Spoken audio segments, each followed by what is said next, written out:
Japanin keisarikunta on päättänyt avata sisäpiiriään Instagramin kautta. Tutustu harvinaisiin kuviin keisari Naruhiton, keisarin Masakon ja prinsessa Aikon elämästä yllätytään. Elokuun 27. päivänä 2025 japanilainen keisarikunta yllättää seuraajansa jakamalla yksityisiä lomakuvia Instagramissa, näyttäen keisari Naruhiton ja keisarin Masakon nauttivan rentouttavaa päivää rannalla yhdessä prinsessa Aikon kanssa lähellä heidän kesäasuntonsa Sutsakissa, ja heidät on ikuistettu virkistävän uimisen jälkeen. Toisessa kuvassa näkyy keisari Naruhito ja keisari Masako katsomassa maisemia kiikareilla vaikuttavan talustan edessä, mikä herättää kysymyksen, onko prinsessa Aiko ollut kameran takana ikuistamassa heidän hetkiään tässä upeassa ympäristössä.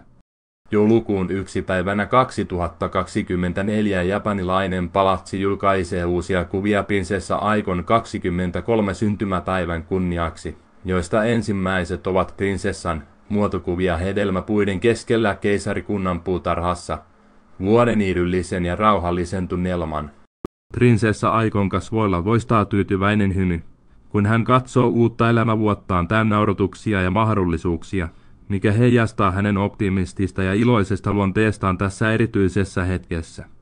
Toisessa kuvassa japanilainen prinsessa poseeraa syntymäpäivänään keisarikunnan lukuhuoneessa, ja se antaa katsojalle intiimin näkymän hänen elämästään ja intohimostaan kirjojen ja oppimisen parissa.